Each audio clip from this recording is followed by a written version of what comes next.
On a damp Thursday morning in May 1938, hundreds of workers from western Pennsylvania oil fields, given the day off to look for a missing girl, walked through the Allegheny Forest at arm's length. They traversed the tangled underbrush alongside police with bloodhounds, veterans of the First World War, corn planter Indians, coal miners, and assorted others who had responded to the local mayor's call for 1,000 volunteers. They killed rattlesnakes and were careful not to drop a foot down into one of the hundreds of oil wells dug during the area's petroleum boom in the 1870s. But by nightfall, the haggard, sleep-robbed faces of scores of men, as the Bradford-era newspaper described them, told onlookers the grim truth. Another day had passed without finding the little red-haired 4-year-old Marjorie West.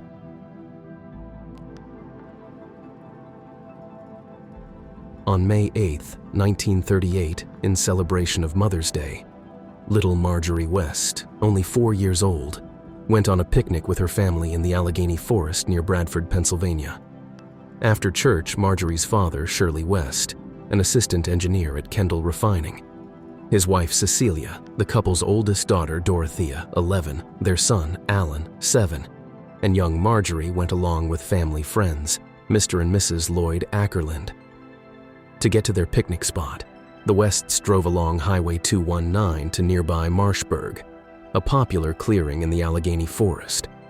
By 3 p.m. that afternoon, an exhausted Cecilia returned to the family car to rest.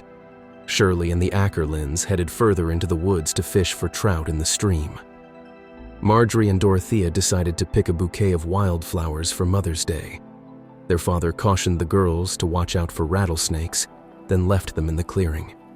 For a time, the West sisters gathered violets. Then Dorothea left Marjorie alone for a moment while she ran back to the car to give Cecilia a bouquet of flowers. When she returned, Marjorie was gone. The Wests and their friends combed the clearing and woods where the girls had been picking flowers, but to no avail. Most groups stayed to search for the lost child, while others drove to the nearest phone, which was 7 miles away in the small town of Kane. Only then were the police alerted. Initially, the police assumed little Marjorie was purposely hiding from her sister. One of her favorite games was hide and seek, but the little girl with curly red hair never came out of hiding. The police then theorized that Marjorie wandered off and was lost in the woods. Allegheny Woods was a dangerous place. There were bears and rattlesnakes. In addition, the ground was dotted with hundreds of abandoned oil wells, remnants of the 1870s petroleum industry that boomed in the area. And there was the fast-moving stream. The police searched the area but could find no trace of the missing girl. They needed more boots on the ground. Roughly 200 volunteers from the local moose and elk lodges joined a group of people from the Citizen Conservation Corps to look for little Marjorie. Even though, as the local newspaper reported, all available flashlights in the city were pressed into service, the search was called off when it got too dark to see. The next morning, a Monday, 500 volunteers arrived to search the forest for the missing child. Many of them called into work so they could help locate Marjorie. With each passing day, more volunteers assisted in the search. On Wednesday, Hugh Ryan, the mayor of Bradford, issued a plea for 1,000 volunteers. More than 2,500 showed up. On Thursday, the owners and managers of several of western Pennsylvania's oil fields did the unprecedented. They gave their workers the day off to help in the search. Hundreds of volunteers walked every square inch of the Allegheny Forest, an arm's length apart from each other. They scoured the tangled underbrush, killed rattlesnakes, shined their lights into abandoned wells and mine shafts, and searched in and along the stream. On May 10th, 2 days after Marjorie West disappeared, police bloodhounds from New York were brought in. 2 local newspapers reported that the bloodhounds located Marjorie's scent and followed it half a mile up a mountain to a cabin with its door nailed shut. The cabin was thoroughly searched, but yielded no clues as to the child's whereabouts. Years later, however, descendants of the West family presented a different account of the bloodhounds' activities. They claim the dogs followed Marjorie's scent until it suddenly stopped at the road next to the clearing. In 2006, a woman named Catherine, the daughter of Marjorie's cousin Joyce, wrote in her blog, "The searchers found the crushed bouquet of violets, picked for her mother for Mother's Day, lying on the ground not far from the rock." The rock was in the same area where Marjorie and her sister, Dorothea, had collected the violets. If this account is true, it lends credence to the new theory that the police were developing. Since the little girl was not found wandering in the woods as expected, and her body was not discovered in an old mine shaft or on the banks of the creek, the police investigating Marjorie's disappearance were beginning to think that she had been taken from the forest, snatched by a stranger. Police questioned witnesses and nearby residents about vehicle traffic on the road around 3 p.m. on Mother's Day. They learned that 3 cars were seen driving past the area at that time. Less than 48 hours later, the police knew the identities of 2 of the drivers, but they couldn't track down the 3rd driver. A man witness said he saw the 3rd driver speeding away from the clearing so fast that another motorist in the oncoming lane had to swerve into a ditch to avoid a collision. They could only learn that the unidentified man was driving a Plymouth sedan. Marjorie West's disappearance occurred just 6 years after the highly publicized kidnapping of the Lindbergh baby. The infant son of famous aviator Charles Lindbergh, whose son had been kidnapped from his crib by someone demanding a ransom for the child's return. At the time, the Lindbergh kidnapping was the biggest news story, and the latest developments were published on the front pages of newspapers every day. While there were twists and turns in the case of the Lindbergh kidnapping, there was one undeniable outcome of this incident. People across America became aware that strangers could abduct children with nefarious intent. The outcomes of the Lindbergh kidnapping and the disappearance of Marjorie West differ greatly, but these 2 events rank as the 2 most highly publicized missing children's cases, with the biggest manhunts in the first half of the 20th century. Both events helped to raise awareness about child abduction and set the stage for the stranger danger era to come. No evidence has been found, and the case has never been solved. As one unnamed volunteer later said, "There was no way the little girl could have been in the woods." Most people living in Bradford, including the police and volunteers who helped search for the child, believe that she was taken from the clearing by a passing motorist. What happened after that, however, is the subject of much speculation. No ransom note was ever sent to the West family or the police, so it was deemed unlikely that Marjorie was kidnapped for ransom. It was equally implausible that her parents were responsible for the little girl's disappearance. It was widely reported that Marjorie's father, Shirley West, refused to leave the Allegheny Forest for over a week. He spent his time frantically searching for his lost child, barely sleeping or eating. According to one article, Shirley West had finally consented to come to Bradford. He ate his evening meal at home and then returned to the forest, said Marjorie's mother, Cecilia, who also refused to leave her home. She sat by the telephone, afraid of missing a call. The fact that Marjorie's body was never found gives hope to residents of Bradford and members of the West family. Marjorie's cousin, Jack Covert, said in an interview shortly before he died in March 2018, "She could still be living, but she's probably not around here." Many people echo his sentiments. The police investigated the child's disappearance for about 6 years. However, the local police, FBI, and the National Center for Missing and Exploited Children continue to collect tips regarding the Marjorie West case to this day. 2 of Marjorie's cousins consented to have DNA cheek swabs collected from them and sent to the crime lab at the National Center for Missing and Exploited Children in 2012. So far, there have been no hits connected to them. Marjorie's relatives continue to publicize her story, hoping someone will come forward with the information they need. "I remember listening to my grandmother tell me stories about Marjorie and the sadness she felt for leaving her sister alone for those few moments," wrote Angel, the granddaughter of Marjorie's sister, Dorothea West. "My grandmother held on to her feeling of responsibility until her passing 2 years ago," she said.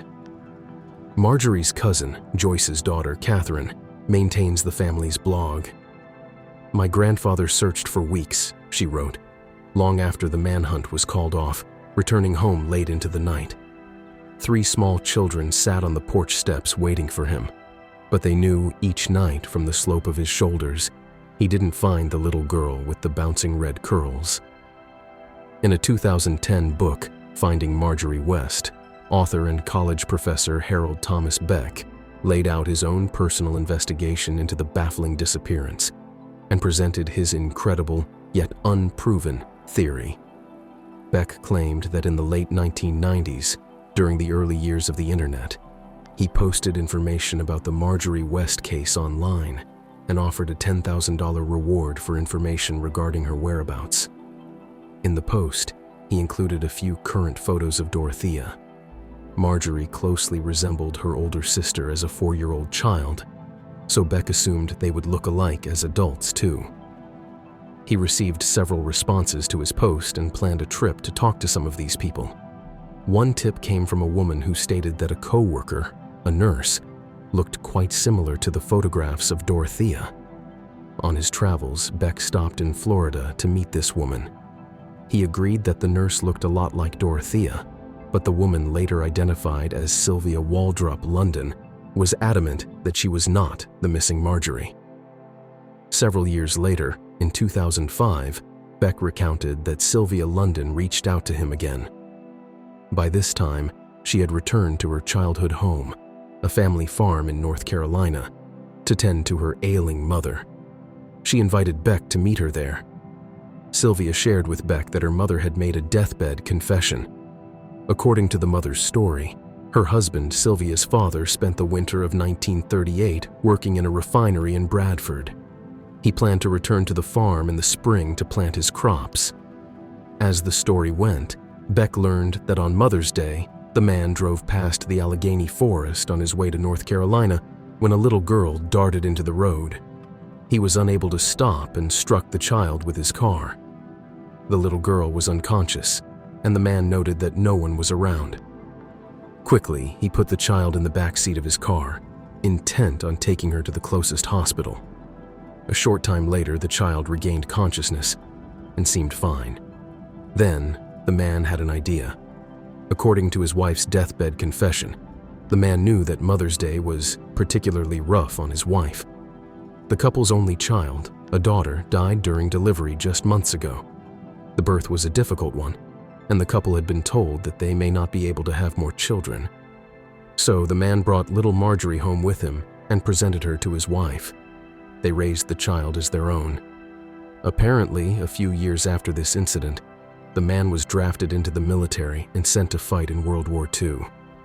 He lost an arm in battle and later told his wife it was certain it was God's way of punishing him for what he's done. Sylvia told Beck that, as a child, she told her parents about the other family and spoke of living in a place where the snow was way over her head. Sylvia's parents told their friends that their daughter had an active imagination. Sylvia even remembers the names Dorothea and Alan as being important to her. Beck explains in his book that Sylvia agreed to tell him this information on 2 conditions: that he will not disclose her identity until after her death, and that she will arrange for him to meet Dorothea. Sadly, by this time, Dorothea was in her late 70s and was in failing health. Dorothea died in 2007, and 2 years later, Sylvia succumbed to cancer. Beck self-published his book in 2010. Did Harold Thomas Beck solve the mystery of Marjorie West's disappearance? The Bradford police don't believe his incredible tale, nor does the National Center for Missing and Exploited Children. Bob Lowery, a former leader at the National Center for Missing and Exploited Children, admitted that he hasn't read Beck's book, but stated, "I would think that anyone alive today who was living at that time would have vivid memories of this. When something happens to a child of 4, there's a need to have the truth shared so that everyone knows. As for Beck, he is sticking by his story. There's no question it's her," he added. Naturally, many people have questioned why Beck hasn't taken his information to the authorities. To this, Beck asks, "What is it going to accomplish? One family is dead, and the other has been living under a set of circumstances they believe to be true. The mother and father were considered good people in the community. Even though Sylvia Waldrop London is gone, she has a daughter. Her DNA could be compared to the DNA cheek swabs from Marjorie West's relatives that are on file at the National Center for Missing and Exploited Children. That would conclusively answer the question. Either this DNA analysis hasn't yet been done for whatever reason, or it has, and one or both families have chosen not to make the results public. Marjorie West's case, like other child disappearances of the time, had a ripple effect on families long before mass media attention was ever trained on Adam Walsh. Responding to recent newspaper essays about parents becoming overprotective due to modern media coverage of tragedies, senior citizens have responded that their parents became more protective after the Lindbergh case. There was a similar effect in Western Pennsylvania in 1938. This West case was the very, very sad object lesson of my childhood, not to wander away, not to go anywhere with strangers, recalled an elderly woman on a Bradford community Facebook group. Regardless of the statistics of stranger danger, parents will always have to negotiate their own comfort level about being protective. Tammy Dittman, the Bradford teacher, says kids should be wary and vigilant. Some children need to be scared, says Dittman. They think nothing can happen to them. Share your theories and thoughts in the comment.